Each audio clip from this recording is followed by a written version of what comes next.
بسم الله الرحمن الرحيم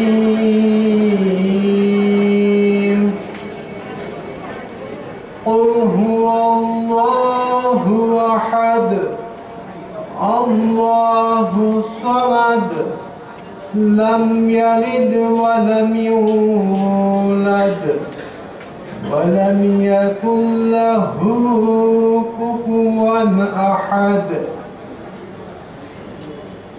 পরম করুণাময় আল্লাহর নামে শুরু করছি।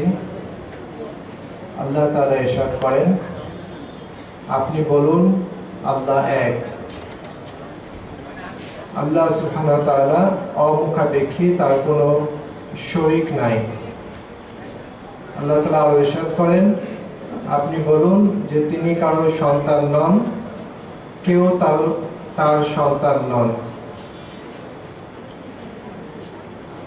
সাদাকাল্লাহুল আযীম।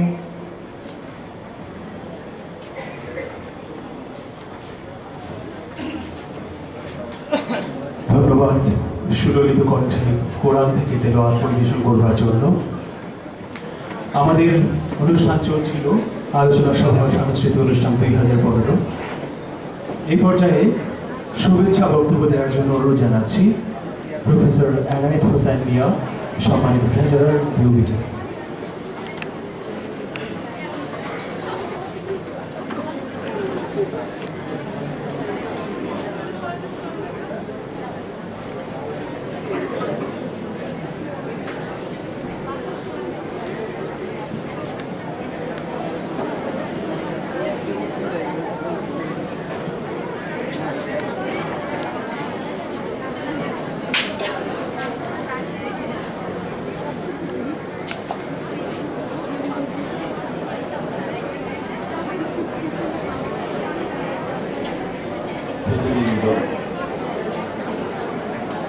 মহান টিকা দিবস উপলক্ষে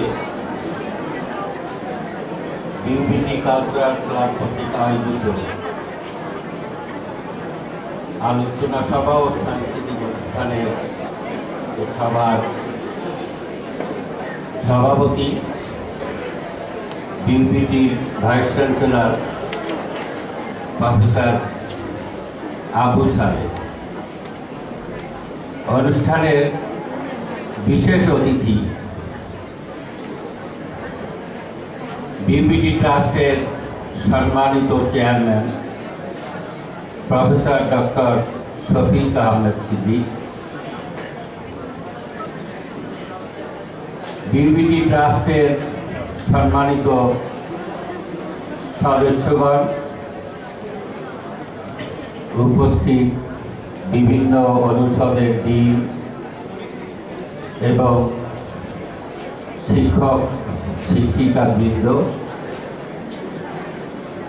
প্রিয় ছাত্রছাত্রী ভাই বোনেরা, আমি শুরুতেই এই মহতী অনুষ্ঠানে সকলকে স্বাগত জানাচ্ছি, অভিনন্দন জানাচ্ছি।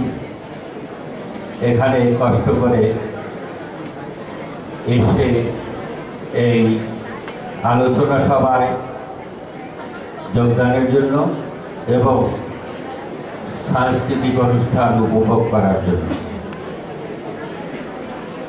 আজ 16ই ডিসেম্বর নয়, আজ 19শে ডিসেম্বর। 19শে ডিসেম্বর এটারও একটা মহৎ তাৎপর্য রয়েছে। আত্মসমর্পিত পাকিস্তানি হানাদার বাহিনী 16ই ডিসেম্বর তৎকালীন রেসকোর্স ময়দানে আত্মসমর্পণ করেছিল। বাংলাদেশ শত্রুমুক্ত হয়েছিল, কিন্তু পাকিস্তান সেনাবাহিনী নিরাপত্তার অজুহাতে 16ই ডিসেম্বর কিন্তু অস্ত্র সমর্পণ করেছিল 19শে ডিসেম্বর ঢাকা ক্যান্টনমেন্টে। 19শে ডিসেম্বর প্রায় 35,000 পাকিস্তানি সেনা অফিসার ও সেনারা আনুষ্ঠানিকভাবে অস্ত্র সমর্পণ করে, কিন্তু সেদিনও এই মিরপুরে পাকিস্তানি অনেক সেনারা বিহারি কলোনিগুলিতে আশ্রয় নিয়ে তারা কিন্তু অস্ত্র সমর্পণ সেদিনও করেনি, 19শে ডিসেম্বরও করে। তাদেরকে অস্ত্র সমর্পণ করাবার জন্য সেদিন ইস্ট বেঙ্গল রেজিমেন্টকে এখানেও ছোটখাটো যুদ্ধ করতে হয়েছে 19শে ডিসেম্বর, 20শে ডিসেম্বর এবং 21শে ডিসেম্বর। এখানে মোটামুটি বিহারি, রাজাকার, আলবদর এবং পলাতক পাকিস্তানি সৈন্যরা প্রতিরোধ করেছিল, তাদের জীবন বাঁচাবার তাগিদেই হয়তোবা, এবং ইস্ট বেঙ্গল রেজিমেন্ট তাদেরকে নিরস্ত্র করতে সক্ষম হয়েছিল, কিন্তু তাদেরকে হত্যা করে, তাদেরকে আইন শৃঙ্খলা বাহিনীর হাতে তুলে দেওয়া হয়েছিল তাদের জীবন বাঁচাবার জন্য। আজ যেখানে দাঁড়িয়ে আমরা এই মহান বিজয় দিবসের অনুষ্ঠান করছি, এই জায়গাটি কিন্তু 1971 সালে এক বিশাল বৌদ্ধভূমি ছিল। তোমরা হয়তো অনেকেই জানো না, এই প্রজন্মের ছেলে মেয়েরা, ঢাকা শহর এবং তার আশপাশে মুক্তিযুদ্ধ চলাকালীন সময়ে যে সমস্ত সমাজ, রাজনৈতিক নেতা কর্মী, ছাত্র, শিক্ষক, বুদ্ধিজীবীকে হত্যা করা হয়েছিল, এই সময় যেসব মা বোনদের পাশবিক নির্যাতন করে হত্যা করা হয়েছিল, তাদেরকে বিভিন্ন বৌদ্ধভূমিতে ফেলে রেখেছে, শিয়াল কুকুরে তাদের মরদেহ খেয়েছে, কোথাও কোথাও সামান্য মাটি গর্ত করে তাদের পুঁতে রাখা হয়েছে। এরকম 70টির মতো বদ্ধভূমি 16 ডিসেম্বরের পরে মোটামুটি সন্ধান পাওয়া গিয়েছিল। তার মধ্যে 30টিরও অধিক বদ্ধভূমি ছিল এই বৃহত্তর মিরপুর এলাকায়। 19শে ডিসেম্বর আমার সুযোগ হয়েছিল ইস্ট বেঙ্গল রেজিমেন্টের সহায়তায় মিরপুর আসা। সেদিন আমি এ পর্যন্ত আসতে পারি। পলাতক পাকিস্তানি সেনা এবং বিহারি, আলবদর, রাজাকারদের প্রচন্ড গুলিছোড়ের মধ্যে ইস্ট বেঙ্গল রেজিমেন্ট সহ এই মাদার রোড পর্যন্ত আমরা আসতে পেরেছিলাম। এখানে এসেছিলাম আমার অত্যন্ত কাছের কিছু বুদ্ধিজীবী, তাদের যেমন ঢাকা বিশ্ববিদ্যালয়ের তৎকালীন অধ্যাপক মুনির চৌধুরী, যিনি আমার নেইবার ছিলেন, ইত্তেফাকের তখনকার বার্তা সম্পাদক সিরাজউদ্দিন হোসেন, যিনি আমার বস ছিলেন, অর্থাৎ ইউনিভার্সিটিতে পড়াকালীন সময়ে আমি ইত্তেফাকের বিশ্ববিদ্যালয়ের রিপোর্টার হিসেবে কাজ করতাম, এবং শহীদুল্লাহ কায়সার সাহেব, সাহিত্যিক শহীদুল্লাহ কায়সার, তাদের মৃতদেহ কোথাও খুঁজে পাওয়া যাচ্ছিল না। রায়ের বাজার বৌদ্ধভূমিতে খুঁজে না পেয়ে আমরা এসেছিলাম মিরপুরের বৌদ্ধভূমিতে তাদের লাশ পাওয়া যায় কিনা, কিন্তু আমরা এ পর্যন্ত বললাম আগেই ঢুকতে পারিনি। 1 নম্বর মিরপুরে 2টো বৌদ্ধভূমি আছে, সেই বৌদ্ধভূমিতে আমরা খুঁজেছি, বেশ কিছু লাশ পাওয়া গেছে, কিন্তু তাদের মধ্যে তাদের লাশ শনাক্ত করা যায়। আমরা ফিরে গিয়েছিলাম। সেই থেকে এই মিরপুরে আজও মিরপুরের মাটি রাজাকার মুক্ত করতে আমরা কতটুকু সক্ষম হয়েছি জানি না, কারণ আজও এই এলাকায় কিছু কিছু জঙ্গি তৎপরতা ধর্মের নামে এটা চলছে, সেটা এখনো নিরস্ত্র করা বা একেবারে নির্মূল করা সম্ভব হয়নি। সুধীবৃন্দ, আমরা বহুদিন ধরে এই মুক্তিযুদ্ধের জন্য বাংলাদেশে বহু রাজনৈতিক নেতা, ছাত্র, শিক্ষক এবং আপামর জনতা বা পাকিস্তান জন্মের পর থেকেই 1947 সালে পাকিস্তানের জন্ম হয়, সেই থেকেই সংগ্রাম করে এসেছিল বাংলাদেশের বাঙালিদের স্বাধিকার অর্জনের জন্য। নিষ্পেষণ, নির্যাতন, বঞ্চনার বিরুদ্ধে তারা আন্দোলন করে এসেছিল এবং আন্দোলনে ধাপে ধাপে এগিয়ে এসেছিল। সেই 1952 সালে মহান ভাষা আন্দোলনে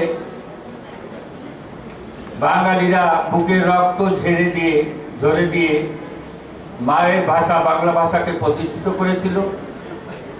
তারপর থেকে 1966 সালের 6 দফা আন্দোলন, 1969 সালের ছাত্র গণ আন্দোলন এবং সর্বোপরি 1971 সালের মহান মুক্তিযুদ্ধে 9 মাস সশস্ত্র সংগ্রামের মধ্য দিয়ে যে জিনিসটি আমরা অর্জন করেছিলাম সেটি হলো স্বাধীন সার্বভৌম বাংলাদেশ। আমি আজকে এই 16ই ডিসেম্বর আমাদের বাঙালি জাতির একটি গৌরবের দিন, অহংকারের দিন এবং পরম প্রাপ্তির দিনও বটে। সেই সাথে লাখো স্বজন হারানোর শোকে ব্যথাতুর নিরব্বল হওয়ার দিনও এটি।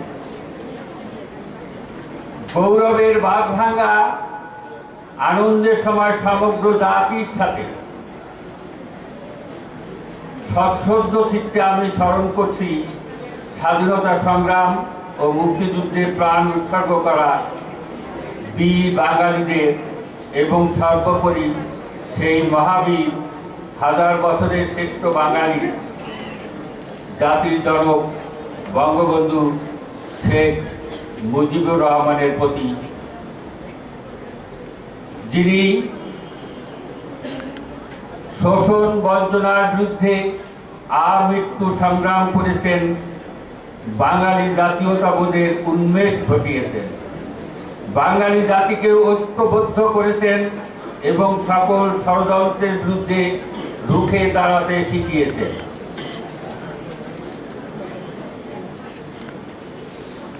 আমার আজ এখানে দাঁড়িয়ে কেন মনে হচ্ছে, আজ না অনেকদিন ধরেই মনে হচ্ছে একটি খারাপ বিষয়, সেটা হলো যে পাকিস্তানের জন্মটি বোধহয় ছিল আজন্ম পাপ। তার কারণ যে ষড়যন্ত্র, কঠিন ষড়যন্ত্রের মধ্যে পাকিস্তান, ভারত এবং পাকিস্তানের ভৌগোলিক বিভক্তি হয়। এই ভৌগোলিক বিভক্তি এমনভাবে করা হয় যেখানে বাঙালি জাতীয়তাবোধের উপরে মুসলিম জাতিসত্তাকে চাপিয়ে দেওয়ার চেষ্টা পাকিস্তানের জন্মলগ্ন থেকে শুরু হয়। কিন্তু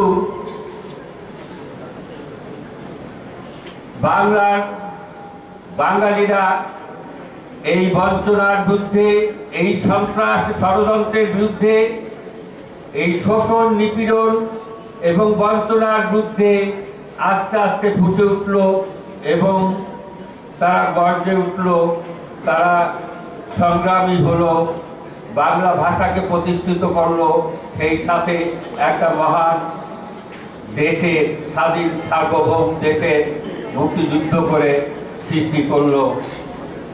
কিন্তু যে জাতীয়তাবোধের বীজ সেদিন রোপিত হয়েছিল, সেই জাতীয়তাবোধ শাখা প্রশাখা মেলে দিগন্ত বিস্তৃত করে আজ এমন এক শক্তিতে পরিণত হয়েছে যে পৃথিবীতে কেউ কোনোদিন সাহস পাবে না বাঙালিদের বিরুদ্ধে ষড়যন্ত্র করে বাংলাদেশের স্বাধীনতা সার্বভৌমতা বিনষ্ট করতে।